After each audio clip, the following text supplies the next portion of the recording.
কিছু দাবিকে কেন্দ্র করে জগন্নাথ বিশ্ববিদ্যালয়ের স্টুডেন্টস, টিচার্স এবং বিভিন্ন শ্রেণীর কর্মচারীরা যা করছেন, আমি ব্যক্তিগতভাবে এটা অত্যন্ত অনৈতিক কাজ হচ্ছে এবং সরকারের উচিত হবে অনৈতিক দাবি মেনে না নেওয়া। খুবই রিস্কি কথাগুলো, তারপরও আমি বলতে চাই, কারণ একটু বলা দরকার। আমাদের এমন একটা সমাজ হয়েছে, আমরা এখন আসলে বলতেও ভয় পাই এবং আমরা মনে করি যেদিকে একটা বিরাট গ্রুপ আছে, ইমোশন আছে, সেন্টিমেন্ট আছে, সেদিকে থাকা উচিত। কিন্তু আমি ব্যক্তিগতভাবে মনে করি আমাদের এই আলাপগুলো অপ্রিয় হলেও তোলা দরকার। 3 দফা দাবিতে তারা এই আন্দোলন করছেন। এর মধ্যে একটা দফাকে আমার কাছে লজিক্যাল মনে হয়, দুটোই ইললজিক্যাল মনে হয় এবং তারা এখন চূড়ান্ত পর্যায়ের বল প্রয়োগ করার চেষ্টা করছেন। তারা প্রথম প্রধান উপদেষ্টার বাড়ির দিকে গেলেন গত পরশু। তারা সেখানে পুলিশের নির্মম হামলার শিকার হয়েছেন। আমি এই হামলাটাকে নির্মম মনে করি, এই হামলাটাকে অন্যায় মনে করি। পুলিশের বল প্রয়োগ করতে হবে প্রয়োজনে, এটা নিয়ে আমি কোনো রকম কোনো দ্বিধা করি না। কারো খারাপ লাগলেও বলছি, সরকার বল প্রয়োগ করে, কিন্তু সেই বল প্রয়োগটা এথিক্যাল, লেজিটিমেট, লিগাল এবং প্রপোর্শনেট হতে হবে। That's important. এথিক্যাল, লিগাল বলও যদি কেউ প্রয়োগ করতে চায় সরকার বা পুলিশ, সেটার প্রপোর্শনাল হতে হবে, ডিসপ্রপোর্শনেট হতে পারবে না। আমি যতটুকু বল প্রয়োগ না করলে না, তার চেয়ে বেশি করা মাত্রই সেটা আবার আনএথিক্যাল এবং অন্যায় হবে। সো তাদের উপর ডিসপ্রপোর্শনেট বল প্রয়োগ করা হয়েছিল, সেটার ব্যাপারে আমরা সরকারকে নিন্দা জানাই। কারণ তারা দীর্ঘ একটা পথ পাড়ি দিয়ে যমুনাতে এসছেন, এই পথের মধ্যে কিছু হয়নি, ওই পর্যন্ত চলে আসার পর তাদের উপরে পুলিশি অ্যাকশন হলো। অবশ্য এটাও আমরা পাল্টা প্রশ্ন করে রাখবো, এই কথাগুলো বলেছি। সেটা হলো, যখন হাসনাত আবদুল্লাহরা তাদের দাবি দাওয়া নিয়ে একেবারে যমুনার গেটে চলে যেতে পারেন, তখন অন্যদের সেটা মনে হতেই পারে যে আমাদের এই রাইট আছে এবং এটাই সহি পথ। এখন তারা যা করছেন এটাও সহি পথ তাদের কাছে মনে হচ্ছে, কারণ তারা দীর্ঘদিন থেকে দেখেছেন এই সরকারের সময় এভাবে দাবি আদায় করা যায়। এখানে একটা ছোট্ট কথা একটু বলে রাখি যে জগন্নাথ ইউনিভার্সিটি, তার প্রতি আমার রাগ, ক্ষোভ, অনুরাগ, বিরাগ কিছুই নেই। যদিও খানিকটা অনুরাগের সম্ভাবনা আছে। আমার পরিবারের অত্যন্ত ঘনিষ্ঠ সদস্য এই ইউনিভার্সিটির স্টুডেন্ট আছেন, একাধিক আছেন, সুতরাং কিছুটা অনুরাগ থাকারও হয়তো কথা ছিল। কিন্তু যে কথাটা আমি বলতে চাইছি, এটা আসলে আমাদের রাষ্ট্রের স্বার্থেই বলা দরকার এবং এর মধ্যে একটা গভীর বিষয় আছে যেটা আমাদের একটু তলিয়ে দেখা উচিত এবং সেটাকে ফিল করা উচিত। আমি ঢাকা কলেজ, সিটি কলেজ মারামারির সময় এই কথাটা বলেছিলাম যে আমাদের মধ্যে ট্রাইবালিজম আছে। এই ইউনিভার্সিটিকে ঘিরে যা হচ্ছে এটা এক ধরনের ট্রাইবালিজম বলে আমি মনে করি। কাকরাইলের মতো একটা খুব গুরুত্বপূর্ণ মোড়ে তারা অবস্থান নিয়েছেন। 2 দিন ধরে সংকট হয়েছে, রাস্তা আটকে যায়। আজ ছুটির দিন, তারপরও তারা আছেন এখানে। এখন তারা একটা পর্যায়ে অনশনের ঘোষণা দিবেন এরকম দেখেছি আমি ভিডিওটা যখন রেকর্ড করছি। নানা রকম বক্তব্য, সরকারের উপর চাপ। আমি একটা বক্তব্য যদি পড়ি, এবং যেটা দেখা গেছে এখন একটার পর একটা বাস আসছে এবং সাবেক শিক্ষার্থীরা এসে এখানে হাজির হচ্ছেন। তারা যে দাবি করছেন এটার সাথেও আমি একমত যে ইউনিভার্সিটিটা যেভাবে বিকশিত হবার কথা ছিল সেই গতিতে বিকশিত হয়নি, হচ্ছে না। এবং এটা যে জায়গায় আছে সেটাই সমস্যা আছে। তাদের আবাসিক সংকটও আছে। আমরা দীর্ঘদিন থেকে তাদের হল বেদখল হয়ে যাওয়ার নিউজ দেখেছি এবং এটা নিয়ে তাদের যে হল দ্রুত করো, বেশি করো, এই দাবিগুলোর সাথেও আমরা আসলে একমত। কিন্তু তারা যেভাবে তাদের চূড়ান্ত দাবিটা এনেছেন, তাদের 3টা দাবি যেটাকে আমি লজিক্যাল মনে করি, সেটা হচ্ছে এরকম: বিশ্ববিদ্যালয়ের 2য় ক্যাম্পাসের কাজ প্রকল্পের আওতায় কাজ পরবর্তী একনেক সভায় অনুমোদন করে অগ্রাধিকার প্রকল্পের আওতায় বাস্তবায়ন করার জন্য তারা এটা চাইছেন। তাদের একটা 2য় ক্যাম্পাস হচ্ছে, আমি নিউজ দেখেছি, আমরা অনেকেই দেখেছি, প্ল্যান বা ডিজাইন হয়েছে। নেক্সট একনেক সভায় হবে কি না জানি না, এটাও একটা বেশি চাপ। কিন্তু খুব দ্রুত এটা করে, এটা খুবই অগ্রাধিকার ভিত্তিতে এটার ক্যাম্পাস স্থাপন করা হোক, এটা তারা যেটা চাইছেন সেটা আমরা মানতে পারি। কিন্তু দুটো ব্যাপার, আবাসিক যে তাদের সমস্যা আছে, সেটা আবাসন ব্যবস্থা নিশ্চিত না হওয়া পর্যন্ত 70% শিক্ষার্থীর জন্য আবাসন বৃত্তি 25-26 অর্থ বছর থেকে কার্যকর করা অত্যন্ত ইললজিক্যাল একটা দাবি। এরপর বিশ্ববিদ্যালয়ের 2025-26 অর্থ বছরের জন্য প্রস্তাবিত পূর্ণাঙ্গ বাজেট কাটছাট না করেই অনুমোদন করা। মানে কতগুলো স্বৈরাচারী আচরণ দেখছি আমি। সবচেয়ে ইললজিক্যালটা নিয়ে পরে আসছি, মাঝেরটা নিয়ে কথা বলি। মানে একটা বাজেট ভার্সিটি দিয়েছে, সরকারকে সেটা মেনে নিতে হবে। প্রশ্ন হচ্ছে কেন? একটা সরকারের সীমাবদ্ধতা থাকে, বাংলাদেশ সরকারের তো আছেই, সে চাইলেই যে কোনো কিছু পারে না। দেশে প্রচুর ইউনিভার্সিটি আছে, মানে এখন জেলায় জেলায় ইউনিভার্সিটি করা আছে। আওয়ামী লীগের এই পদক্ষেপটার বিরুদ্ধে তখন থেকে কথা বলছি। আমাদের এত গ্র্যাজুয়েট মাস্টার্সের প্রয়োজন নাই, খুব খারাপ শোনায়, তারপরও বলছি নেই।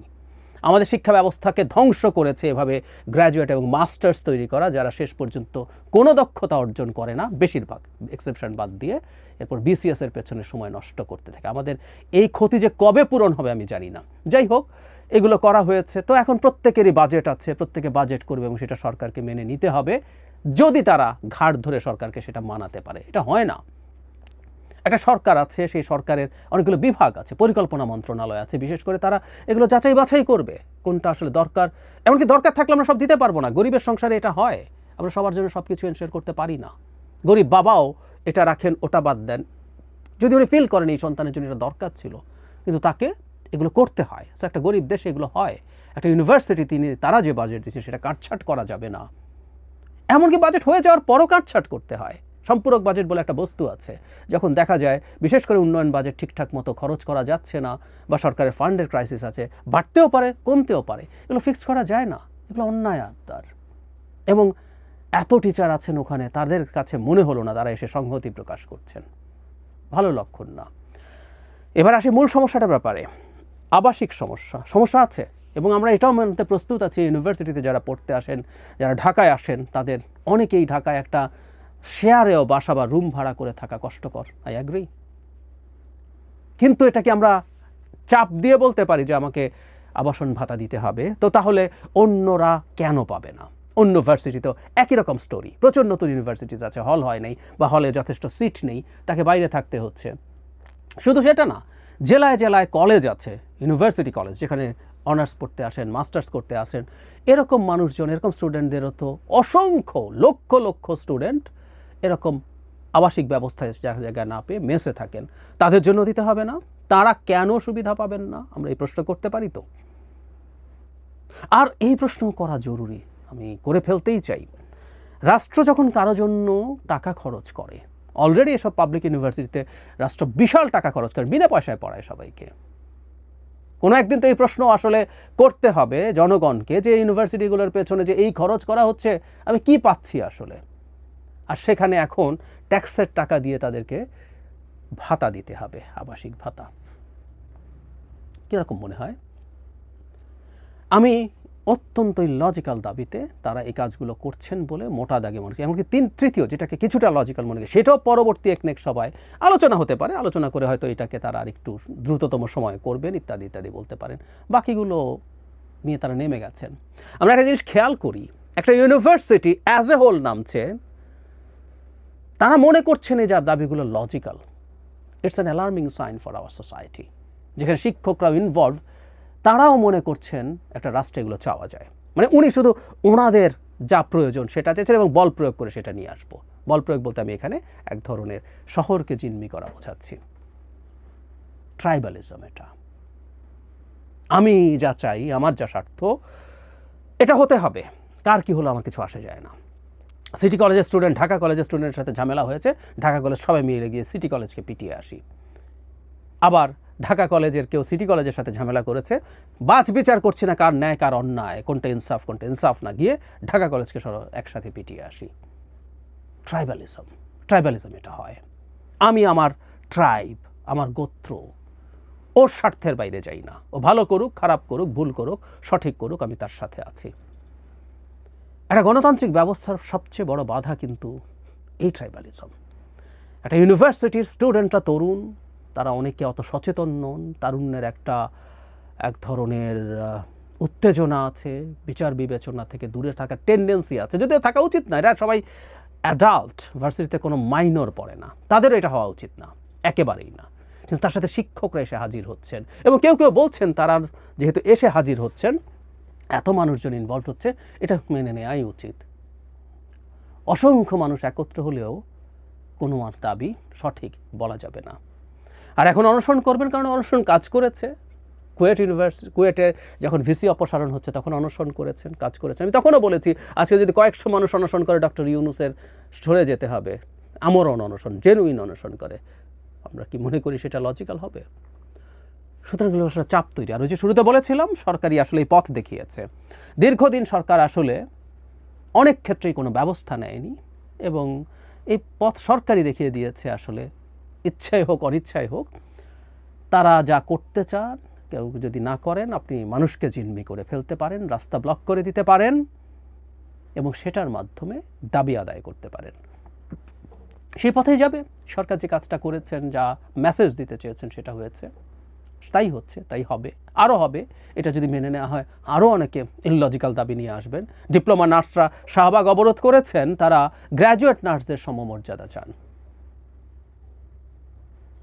এখন জগন্নাথের যারা আছেন তারা বলবেন না ওটা ইললজিক্যাল, ওটা করা যাবে না, কিন্তু ওনারা তো তাই করবেন। এবং যারা ডিপ্লোমা নার্সেস আছেন সবাই আসবেন, কারণ তাদের মধ্যে ট্রাইবালিজম কাজ করে। আমি ন্যায়ের দাবি করেছি না অন্যায় দাবি করেছি, যৌক্তিক দাবি করেছি না অযৌক্তিক দাবি করেছি, আমার কাছে বাজ বিচারের বিষয়ে আমি এসে হাজির হয়ে যাব। প্রত্যেকটা ক্ষেত্রে বাংলাদেশে এখন এই ঘটনা আমরা দেখতে পাচ্ছি। It's a huge huge alarming sign for our democracy. একটা ট্রাইবাল সোসাইটিতে ডেমোক্রেসি কাজ করা খুব কঠিন। এটা আধুনিক রাষ্ট্রে ট্রাইবালিজম চলতে পারে না। আর জাহাঙ্গীরনগর ইউনিভার্সিটি যাতে শিক্ষকরা ইনভলভ আছেন যে মুভমেন্টে, সেখানে ট্রাইবালিজম দেখা অত্যন্ত অত্যন্ত হতাশাজনক।